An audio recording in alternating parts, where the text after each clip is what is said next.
un confronto ormai classico quello fra Pordenone Olimpia e Rovereto, visto il percorso di ascesa quasi comune di entrambe le compagini, che vede la bilancia dei precedenti pendere prepotentemente a favore dei neoverdi, vittoriosi in 4 occasioni e sconfitti solo in una.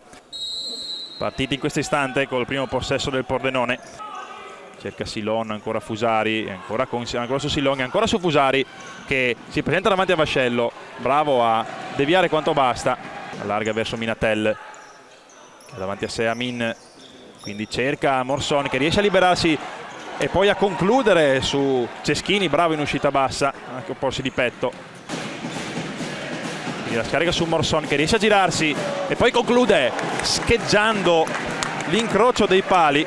Ora Vascello in possesso della sfera in avanti verso Stender, addirittura impegna Ceschini, riparte l'Olimpia con Rafinha verso Silon che conclude fuori di poco.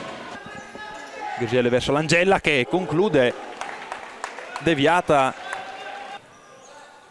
Stender prova a saltare il numero 2 Amin, quindi il tacco di Della Bianca per Langella, bellissima questa conclusione e a impedire la vista a Ceschini che riesce però a smanacciare.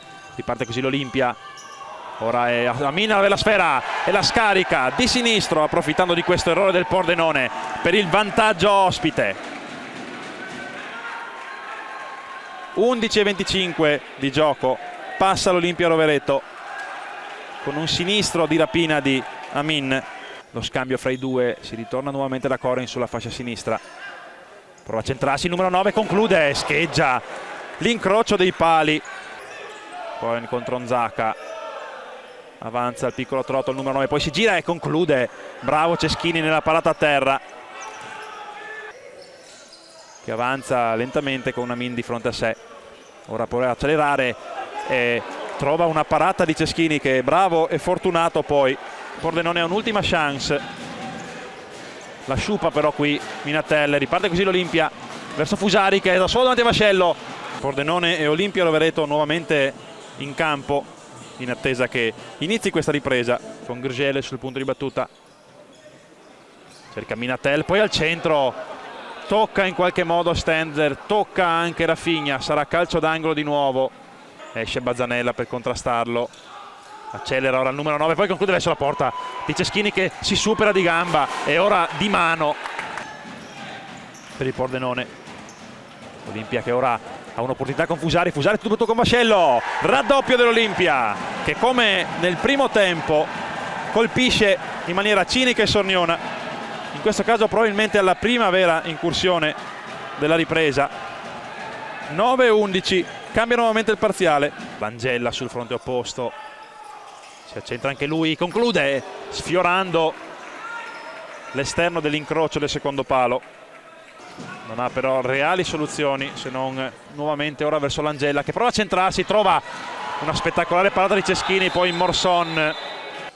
Coren contro Amin, si accentra Coren, conclude e trova ancora la parata a terra di Ceschini che poi ne combina un'altra.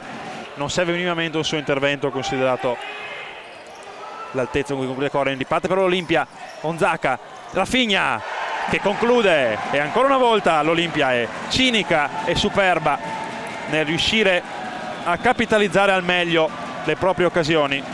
13-01, tris dell'Olimpia. Hassan che ora avanza a campo davanti a sé e conclude ed è bravo Vascello a opporsi. Gurgel verso Stender al centro per Minatel e poi c'è la zampata di Della Bianca. 16 esatti, si riapre, o meglio si apre la gara del Pordenone con Della Bianca che sotto porta indirizza, o meglio certifica un pallone di Minatel che probabilmente si stava già indirizzando verso la porta.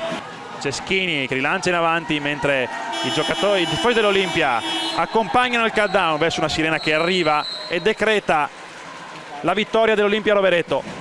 3-1 il finale, Olimpia che rifiata nella propria classifica portando a 2 le proprie vittorie